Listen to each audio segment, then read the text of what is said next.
Hi, Shelby Joe Long here, Senior Vice President of the Strategic Advisor Board and CEO of Business Dynamics.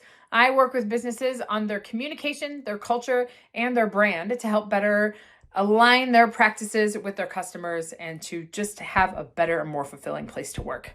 This week, I'm talking all about new approaches and new things that we can do as leaders in our business to be able to create a better culture, to be able to have better connection with employees, and to be able to also grow our business. I think it's appropriate with the new year, and we have the January, and we have the whole 12 months ahead of us.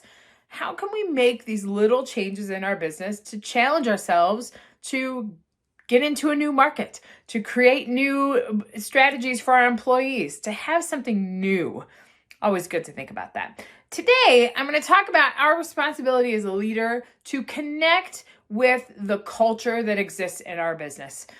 Granted, over the past 3 years, we've had many fluctuations with the COVID shutdown, with the masking policies and the re-entering to work and all of these things that are happening. And now we're dealing with, and this is not necessarily new, but we're dealing with some people that might not be excited to come to work, that they have some challenges with what's happening. And it's just interesting to see that the resilience with our employees is starting to fall a little bit. So what are some simple things that you can do as a business owner to be able to increase this investment with your business, to talk about the culture in your business, and to also bring employees to have more investment? They want to perform better for you within your business.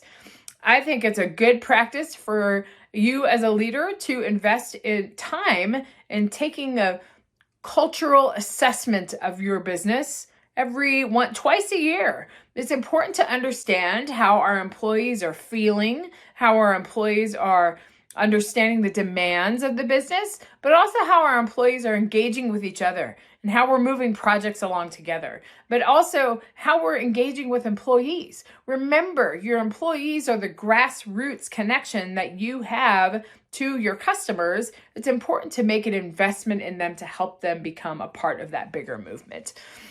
There's a few ways to do this. And I think having something I think the first of all is making the intentional decision to actually do this in your business. I'm going to do this biannually. I'm going to take time out of my schedule and I'm going to sit down with employees and actually do this.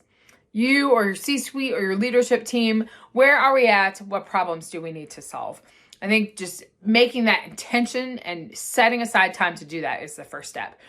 The second step about that is creating a space where your employees feel comfortable having a conversation. Maybe that's bringing in a third-party consultant to talk about the conflict, to talk about the culture, to talk about those things. Maybe it's entrusting one of your C-suite leadership members to run this new cultural exploration assessment of where they are within their business. It can happen in multiple different ways, but just the intention of having the space and then actually creating a space for them to be open and to have that open dialogue is just critical for getting that to move forward. A few of the questions those are the first kind of 2 steps. And then once you decide who's going to run it, who's going to talk about that, the third step is to think about is our audience or how are your employees going to give you the best information. It might be a survey that you send out. It might be an open discussion in a room without you present as the leader. There might be many different ways to think about what is the best way that I can best create that space and get the best feedback. Because remember, we often don't have spaces where that happens, and it's important to think about how we can create that space to receive the best information we can. So as a leader, set that intention, involve your culture, make sure to check in on it, and you will create more resilience in your employees and a better product and better ideas of how you can make your business better. So here all week, talking about new ways that we can engage our employees and take our business to the next level. Reach out anytime, shelbyjoelong.com. I'll see you tomorrow.